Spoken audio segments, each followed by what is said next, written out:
sadari ya, iman itu mempunyai karakteristik yang sama. Ya, iman kita dengan iman Abraham ya itu sama. Ya, iman saudara dengan iman Maria ibu Yesus itu sama.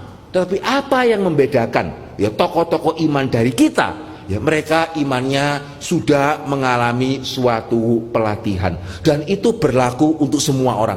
Berlaku untuk PL, berlaku untuk PB, begitu ya, berlaku juga untuk tokoh-tokoh iman di sepanjang sejarah. Ya, sehingga minggu depan saya akan bawakan juga satu seminar di GRII Cibubur ya mengenai Martin Luther. Sama itu. Apa yang membuat Luther itu bisa sedemikian rupa? Ya karena imannya itu dilatih. Demikian juga ya. Apa yang membuat pendeta Stephen Tong bisa menjadi pendeta Stephen Tong sekarang gitu ya? Ya saudara ya, karena latihannya itu berat. Sudah pernah dengar beliau mengatakan yang membedakan saya dengan kalian itu apa ya? Saudara-saudara itu takut penyakit. Kalau saya itu penyakit takut sama saya. Ada pernah dengar beliau ngomong seperti itu? Begitu ya. Saudara pada waktu dengar pikir apa ya? Mungkin kalau yang ngomong orang lain sudah akan pikir apa-apaan sih, begitu ya. Tapi kalau yang ngomong pendeta Stephen Tong, saya rasa saudara akan mengamini. Ya, dan saudara akan mengamini itu bukan karena sekedar takut untuk protes ya, tapi memang kelihatannya begitu ya.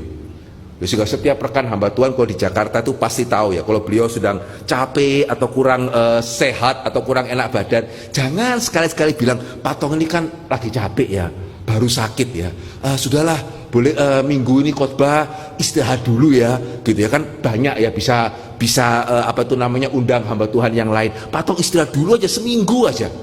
Kira-kira menurut saudara ada nggak yang berani ngomong begitu ya? Ya karena jawaban beliau pasti akan standar itu. Ada yang tahu jawabannya itu apa? Pak Tong istirahat dulu ya. Dia akan jawab apa? Enyahlah engkau iblis.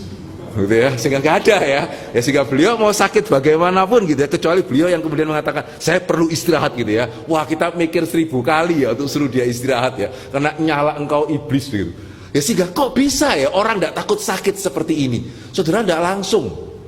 Ya pernah tahu tidak beliau pada waktu kuliah di STT Saat? Ya beliau adalah satu-satunya mahasiswa, bahkan mungkin sampai hari ini ya, di seluruh seminari ya, satu-satunya mahasiswa yang diizinkan ikut kuliah sambil bawa bantal gitu ya. Itu satu-satunya dia itu ya. Kenapa ya? Karena ya fisiknya dia begitu lemah ya, sehingga untuk dia ikut kuliah tidak bisa, harus dengan bersandar pada bantal gitu ya. Baru kemudian dia bisa duduk dan bisa dengar. Kalau tidak, fisiknya dia terlalu lemah gitu. Nah saudara, dari sini ya pernah juga sekali ya beliau khotbah, beliau cerita ya, khotbah di antara orang-orang yang sakit kusta. Ya pada waktu itu ya, orang yang kena kusta nggak lebih serem daripada sekarang lah. Ya kalau sekarang mungkin orang kena kusta itu lebih banyak apa itu namanya obatnya ya. Waktu itu kan kalau saudara, saya masih ingat waktu saya kecil ya, orang kusta itu ya sudah ya nggak tahu pengharapannya apa itu. Ya sehingga sekali beliau diundang ke rumah sakit kusta. Ya sehingga beliau berkhotbah di antara Pak Tong dengan jemaat itu ada kaca. Ya memastikan jangan sampai terkena. Ya sehingga khotbah kemudian pakai stiker gitu. Ya, sehingga dia khotbah mengenai Tuhan mengasihi gitu ya. Termasuk orang kusta, mungkin beliau ambil dari bagian firman Tuhan yang berbicara mengenai Yesus menyembuhkan orang kusta mungkin ya. Ya tapi yang pasti adalah jemaat sangat-sangat tergerak. Ya, mereka sangat-sangat terberkati gitu ya, mengamini kasih Tuhan. Ya setelah itu ya, setelah khotbah kemudian mereka mengatakan, aduh kami sangat tergerak. Begitu, bolehkah kami foto sama-sama? Ya, setelah kok jadi Pak Tong ngomong apa ya? Begitu ya, ya itu kan yang cinta saudara kan Tuhan, saya kan hamba Tuhan, lain dong, begitu ya. Ya tidak bisa ya, kalau sudah khotbah bahwa Tuhan mengasihi engkau gitu ya, ya sudah, ya foto, ya turun, ya puji Tuhan tidak ada apa-apa. Ya sehingga dari situ, ya pelatihan demi pelatihan, ya bagaimana iman seseorang itu dibentuk sehingga yang Alkitab katakan ya, itu menghasilkan buah yang matang. Ya sehingga engkau menjadi sempurna, menjadi utuh dan tak kekurangan suatu apapun. Ya jelas maksudnya bukan berarti kalau iman itu dilatih maka kita menjadi seperti malaikat atau seperti kita tidak ada berdosa. Tidak ya, semua orang termasuk juga Abraham, Ishak, Yakub, Pak Tong, Calvin dan seterusnya, tidak ada sama sekali yang tidak ada kelemahan. Tapi di sini ketika Alkitab mengatakan ketika imanmu itu dilatih ya dan menghasilkan ketekunan, dan ketekunan itu menjadi matang, engkau akan menjadi sempurna, utuh dan tak kekurangan sesuatu apapun. Itu menunjukkan bahwa kita di tengah-tengah dunia yang berdosa ini ya, pada waktu iman kita terlatih, maka kita tidak akan menjadi orang-orang Kristen yang gampang goyah. mau lempar apapun, gitu. Silakan, mau COVID lah, mau perang lah, dan seterusnya. Kita tidak akan gampang menjadi, waduh ini bagaimana ya, waduh ke depan ini seperti apa. Tidak loh.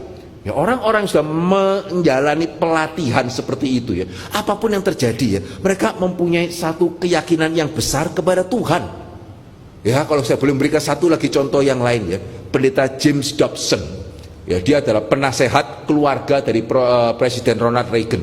Tapi pada waktu dia kecil ya, dia cerita ya bagaimana orang tuanya adalah hamba Tuhan di satu gereja yang kecil. Gitu ya, sehingga seringkali yang mengundang juga gereja yang sama kecilnya atau bahkan lebih kecil. Sehingga pada waktu papanya James Dobson ini pulang pelayanan gitu ya, terus mamanya nanya, kamu dikasih persembahan berapa? Ya, terus papanya ini tidak bisa jawab, mamanya tahu, kenapa? Kamu kembalikan ya. Ya, terus papanya ngomong, iya ya, kondisi gereja itu lebih kecil dari kita, gitu ya, saya tidak sampai hati untuk mengambil. Sehingga James Dobson mengatakan ya, kami ya hampir tidak makan itu sering. Ya tidak tahu berapa kali hampir tidak makan. Tidak makan itu tidak pernah. Gitu ya, hampir tidak makan itu sering. Ya, tidak makan itu tidak pernah. Ya, sehingga saudara, kira-kira menurut saudara ya, orang yang super seperti ini, kira-kira kalau sekarang ada berita apa, dolar berapa, goncang enggak? Ya, sehingga dia mengatakan, tidak tahu, pokoknya ada saja. Ya, tiba-tiba orang ketuk lah, tiba-tiba orang kasih inilah, kasih itulah, begitu ya. Yang pasti hampir tidak makan itu tidak tahu berapa kali ya. Tidak makan satu kali pun itu tidak pernah. Sehingga dia mengatakan bahwa satu hal yang saya merasa eman, anak saya tidak pernah bisa mengalami, itu adalah dalam hal itu. Ya iya ya, anak daripada penasehat keluarga Presiden Amerika bukan cuma sekedar tidak pernah tidak makan ya, juga tidak pernah hampir tidak makan. Begitu ya, makanan ya pastinya itu berlimpah ya. Tapi di sisi yang lain tidak bisa melewati perjalanan iman seperti papanya. Ya, sehingga saudara lihat ya, ini yang dikatakan oleh Yakobus.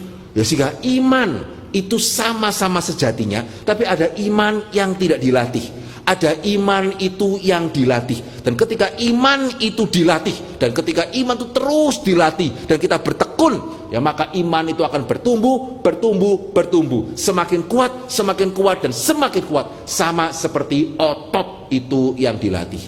Sehingga saudara, karena dasar ini, ya sekali lagi ya, karena dasar ini, itu kenapa Yakobus mengatakan pertimbangkanlah sebagai suatu kebahagiaan apabila kamu jatuh ke dalam berbagai-bagai pencobaan. Kalau tadi saudara ingat ya, ayat yang kedua saya ulang ya pembacaan ya, saya memberitahukan terjemahan yang lebih tepat.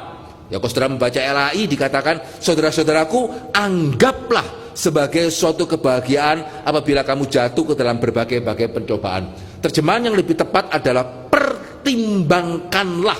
Terjemahan Inggrisnya count, hitung. Ya, hitunglah ya sebagai kebahagiaan jikalau kamu jatuh ke dalam berbagai-bagai pencobaan.